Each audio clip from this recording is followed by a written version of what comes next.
Hello, good day. We're back again sa atong bagong topic which is arithmetic sequence.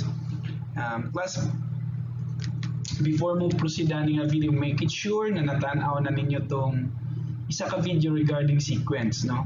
So, in that video, mas masabtan pa ninyo unsa ang mga principles na naa sa isa ka sequence, okay? Especially yung mga patterns na kailangan natong mahibaluan.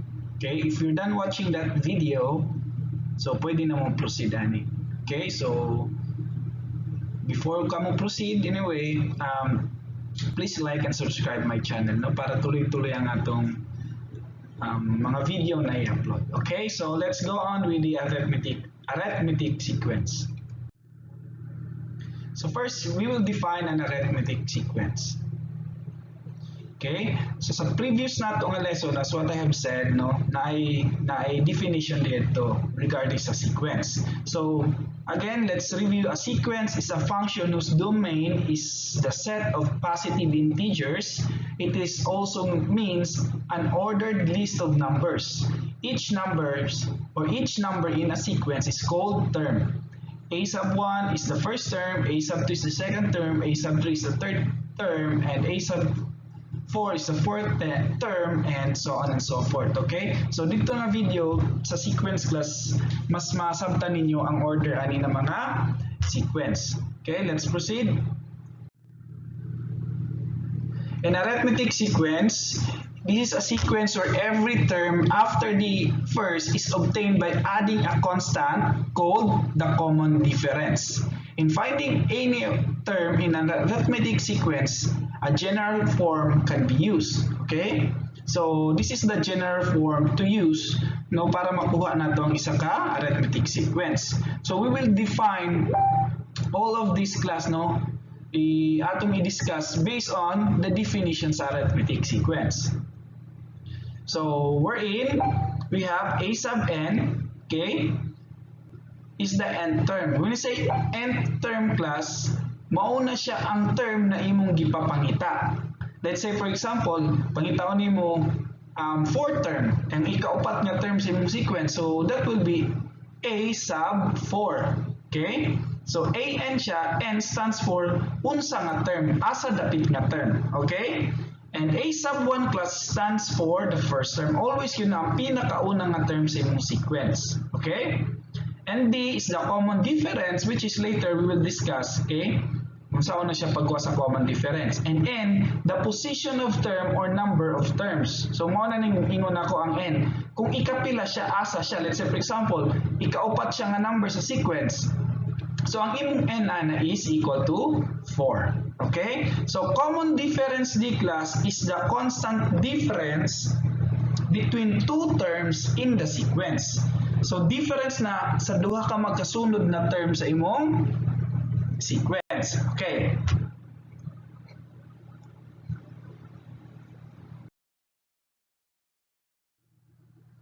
Okay, let's have an example. But before, no, if makita niyo sa atong frame, sa atong video na ang mga definitions. Okay, kaya para mas masabtan nato. Okay, let's have an examples. In this class, makita niyo na different kind of sequence, no? So, the problem here is we do not know if this kind of sequence is an arithmetic sequence, no? Dagan mang klaseng, may mga ibang klase na sequence. So, by definition, we will understand now if kana nga sequence is an arithmetic sequence. Unsaon nato pagkabalo? Again, based on the definition, ingon siya is a sequence where every term after the first is obtained by adding a constant called the common difference. Okay? So, in finding any term in arithmetic sequence, a general formula can be used, which is katong nakita nato previously, which is a sub n, kanang nasa imong left side na naka-blue, is equal to a sub 1 plus, close and open parenthesis, n minus 1 times d, where d is the common difference. So, again, what is a common difference?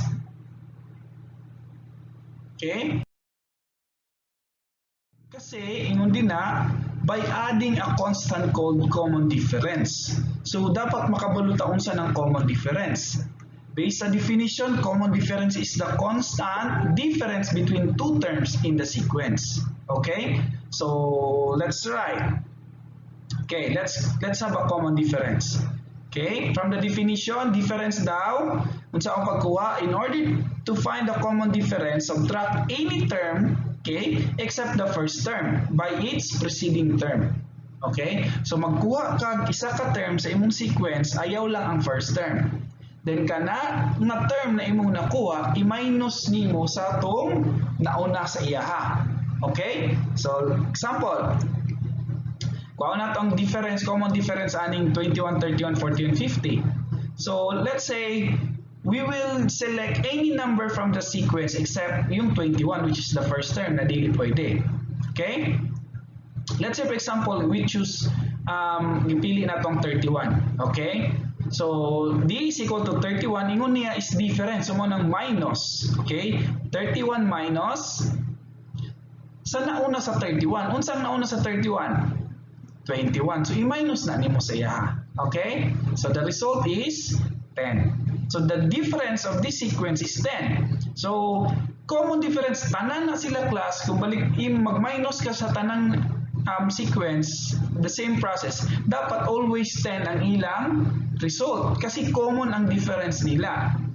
Let's have another example with the same sequence. Tanawa. So, gipili na itong 41. Okay? Pagpili nato sa 41, gi-minus nato sa nauna sa 41, which is 31, that is equal to 10. So, the same thing with 51 minus 41, 10 gihapon. So, nga na ang arithmetic sequence. Okay? Common ang ilang difference sa mga terms nila. Let's have the difference, common difference of sequence number 2. Tanaw na to if common ba ilang difference. Okay? So, let's choose 16. Okay? Then, i-minus natin 16 sa nauna sa iya. What number? Okay, number 20. Okay, nauna sa iya. So, let's minus 20. That is equal to negative 4. So, 16 minus 20, that is negative 4. So, if pili na punta ka another number, this is 20 minus 24, that is still negative 4. So, nga na lang magkuha og common difference. Pag dili gani same ang ilang difference, dili common, meaning that sequence is not an arithmetic sequence. Okay? So, the common difference sa isa, so, let's say, for example, pili tag 4 over 3 minus 1, that is 1/3. So, let's say, pili na to 2/3 minus 1/3 na nauna, still a 1/3. Okay? Common ang ilang difference. Nakuha. Class, if you remember sa previous natong video, okay, katong mga sequence, mao ni siya, di ba? Na naatay pattern nga gisunod. Sa first nato na video, natay ingani. So, let's say number 1, ang pattern nato is nag-add tag 2 before ta makakuha og next term. Let's say 2. Nag-plus tag 2, then 4. Okay? Kana. Mao na ang mga pattern niya. Okay? In this sequence, some of this is not an arithmetic sequence. Nga naman. Ingon sa atong definition, adding constant. So, some of this wala mata nag-add. Some of this nag-add ta pero dili same ang atong gi-add. Okay? So, naatay pattern. Okay, tanggalan natin eh. Okay? Piling natin pattern. Example. Okay, 21, 31, 51. Since nasolve na natong difference, which is 10, meaning this number is the one na i-add nato sa kanang existing na term para makakuha ta next term. Example. This one, 51. Since ang common difference is 10, so you add 10. Okay, so 51 plus 10. Okay, very good. That is 61. Next. Again, you add 10 kasi ang pattern is common difference. 71. Next. 10. So that is 81. So that is an arithmetic sequence. Nakuha. Okay, so class sa common difference pa lang taha pagkuha sa common difference and pag-determine if kanina sequence is an arithmetic sequence. Next. So this one, ang common difference is negative 4. So you add negative 4, 16 plus negative 4. Pila? Okay, ayaw kalimti nga itong like sign and like sign. Okay, very good, 12. Next. Pila? Correct, 8. Next. You add negative 4. Okay, correct, that is 4. So, ingana lang ang arithmetic sequence. So, naa kay common difference na gipang-add nimo sa bawat term para makuha nimo ang sunod na term. So, in this case is 1/3. You add 1/3 sa 3/4. The result is 5/3. Then you add 1/3. The result is, okay, 2. Okay, or that is 6/3. So, 6/3 is equal to 2. Nakuha. So, this is now an arithmetic sequence. Okay?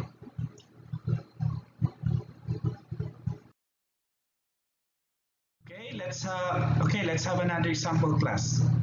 So, the problem with this is we have to find the 10th term of the sequence. Okay? So, ang ipapangita is 10th term ay yung nakanapulo.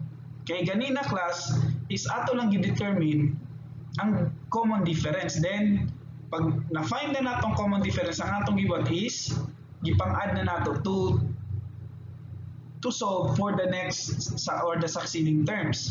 But this time, ang question is the 10th term. Specific siya, unsang ikanapulo nga term sa sequence.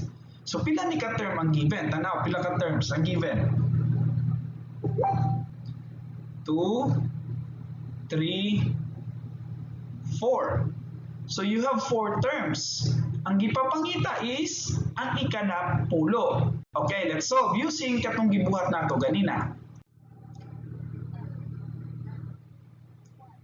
Okay, so na kay 20, 15, 10, 5. So from the previous or earlier, na-discuss na nato ang common difference. By this, kabalo na taon sa pagkuha sa common difference. Okay? So the common difference is 5. Then, you add now. So 20, tanaw, 20 plus negative 5 is 15. 15 plus negative 5 is 10. Then, what's the next term after 5? Very good. 0. Next, negative 5, negative 10, and the rest. So meaning, if imo nang bilangon, so we have 20, 15, 10, 5, 0, negative 5, negative 10, negative 15, negative 20, negative 25. Negative 25 plus is the 10th term. So, mao nang ikanapulo nga term. Okay? So, ingana na siya magkuha using common difference. The problem here, class, what if you are asked to find the 100th term? Di ba lisod kayo kung ika-100 term ang pangita, ay na mag-add ka 100 or ikapila, depende sa given. Di ba? So, diri na mo sulod ang atong formula. Okay? So, we will use a formula class to find the specific term na gipapangita. Okay? So, let's try to solve. So, since gamitan natin ang formula, balik lang ta sa 10th term. Ha? I-compare nato kung the same ba ang result. Okay? If we use formula or if we will just, mano-mano lang. Okay? Balik ta sa 10th term. Okay? Using that formula,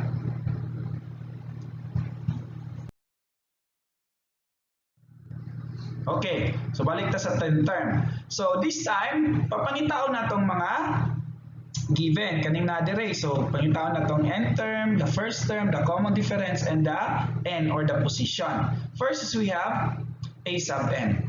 Pero sa a sub n, sama sa giingon nato ganina sa definition. A sub n is, this is the term kung unsa na posisyon, kung asa siya, kung ikapila siya. Okay? Since ang ipangita is ang 10th term, so may mo siyang a sub 10. So kung ang ipapangita is ang ika-5th term, so a sub 5. Okay, nga na lang. Next, a sub 1, which is always the first term, 20, di ba? So makita niyo, first term is 20. Next, unsa man, common difference or n. Let's have n first. N, kung ikapila nga term. Normally, si a sub 10, ika 10 term po siya. So, that is 10. Next, the common difference is negative 5. Nasolve naman nato ganina. Okay? So, let's use the formula. Okay? So, you have to substitute the given to the formula. Ha? Kaning mga nakuha na nato na given, i-substitute natin sa formula. Okay? Let's have the formula. Okay? So A sub n, what is our A sub n? Oh. So A sub n is A sub 10 because it is the 10th term na itong ipangita. Next, you write down equal. Next, A sub 1. What is our A sub 1? 20. Very good. Next. Okay, plus. Sulat yung plus. Next is you have to find your n. What is your n? 10. Okay, so n is 10. So that is 10 minus 1. And the common difference is negative 5. So times negative 5. Okay, so you now solve this formula. Evaluate using PMDAS. So unahon na ito itong parenthesis or exponent before ta mag-add and divide or whatever. Okay, so unahon na itong parenthesis. Kani sa atong PMDAS. So that is negative 45 because 10 minus 1 is 9 times negative 5. So that is negative 45. So that is 20 plus negative 45, that is negative 25. Nakita nyo class? The same lang ang result. So, naaalala sa inyo kung gusto niyo manu-manuhon or kung gusto niyo gamitan ng formula. Siguro I guess kung ang ipapangita is find the third term, fourth term, fifth term, okay ra siguro class if manu-manuhon. Pero kung papangitaon na itong mga 50th term, 200th term, so I guess you have to use the formula. Okay? So let's have another example. So therefore, the 10th term of the sequence 20, 15, 10, 5 is negative 25.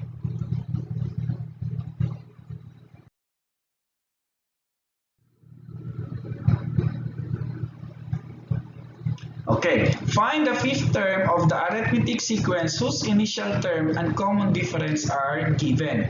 So diri class, gihatag na ang first term, gihatag ang common difference. So you have to find out the fifth term. So using this formula, given ang first term which is 4, given ang the common difference which is 3, then n is equal to 5 since ang gipapangita is the fifth term. Nakuha? Okay. So substitute the given. So pangita is a sub 5 because the fifth term. A sub 1 na to is 4. N is 3. 5 minus 1 times 3 common difference. Then PMDAS. Okay, unahon ng nakaparenthesis. So 5 minus 1, that is 4 times 3, that is equal to 12. Okay, so 4 plus 12, that is equal to 16. So therefore, the fifth term of the sequence is 16. So kung gusto niyo manu-manuhon class, okay lang. Okay, kung inyo manu-manuhon, since ang first term is 4, you add 3. Okay, pila man? Okay, then you add 3, you add 3, you add 3, you add 3 until maabot mo sa ika-fifth term which is 16. Okay, so 7, 10, 13, okay, then 16, the fifth term. Okay, so ingana lang siya class.